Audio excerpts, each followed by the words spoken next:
ng lalaki si Joseph at nang tinutukan siya ng isang kasamahan nila ay inawat ito ni Victor at galit na umalis ang grupo sa shop niya. Maya-maya ay pumunta si John Wick sa shop ni Aurelio at sinabi nito sa kanya na si Joseph Tarasov na ang anak ng Russian mob boss na si Viggo Tarasov ang nagnakaw ng kotse niya. Kinuwento niya sa bida ang nangyari roon kanina at bumili ito ng panibagong kotse sa kanya. Ilang saglit nang tinanong si Aurelio ni Viggo kung bakit niya sinuntok ang anak niya ay pinaliwanag nito na dahil si Joseph ay ninakaw ang kotse at pinatay ang aso ni John Wick. Maliit na pabor lang mga Juan, kung mahilig kayo sa mga ganitong Tagalog recap ay huwag niyong kalimutan na mag-subscribe sa channel natin dahil marami pa tayong upload na mga exciting na recap katulad nito. Sa sunod na eksena ay agad na pinapunta ni Viggo si Joseph sa opisina niya at galit na sinuntok siya. Pinaliwanag niya sa anak na ang ninakawan nito ng kotse ay ang dating hitman nila na si John Wick na mas kilalang si Baba Yaga o ang Boogeyman. Si John ay isang napakagaling na hitman at isang araw ay nakita siya ni Viggo na tumapos ng 3 lalaki gamit lang ang isang lapis. Dumating ang araw na biglang ni-request ni John Wick na magretiro na sa kanila upang mamuhay ng tahimik kasama ang asawa niya. Pero bago pumayag si Viggo ay binigyan niya siya ng imposibleng misyon ngunit magaling na natapos pa rin niya ito. Malamang ngayon ay plano ni John na tugisin si Joseph pero gagawin niya ang lahat upang protektahan siya.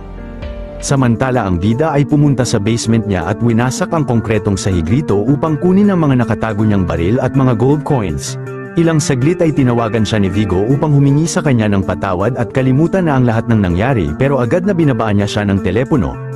Sa sunod na eksena ay naligo at sinuot ni John ang itim na suit niya habang ang napakaraming hitman ni Viggo ay palihim na sinusugod ang bahay niya.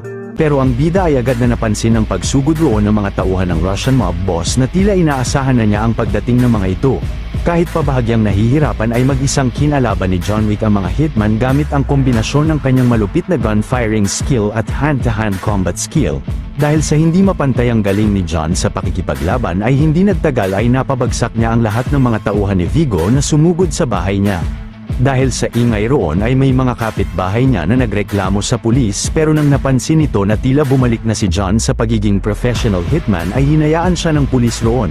Samantala si Viggo ay sinabihan ng assistant niyang si Avi na ipapatay si John sa lahat ng contract killer sa halagang 2 milyon at ipunta si Joseph sa isang bar kung saan mahahanap ito ng Boogeyman.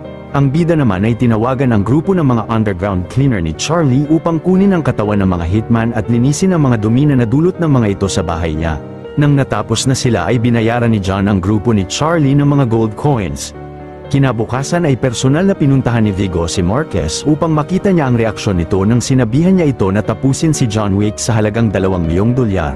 Ang lalaki ay hindi na nagdalawang isip at agad na sumang-ayon sa mob boss na patayin ang kaibigan.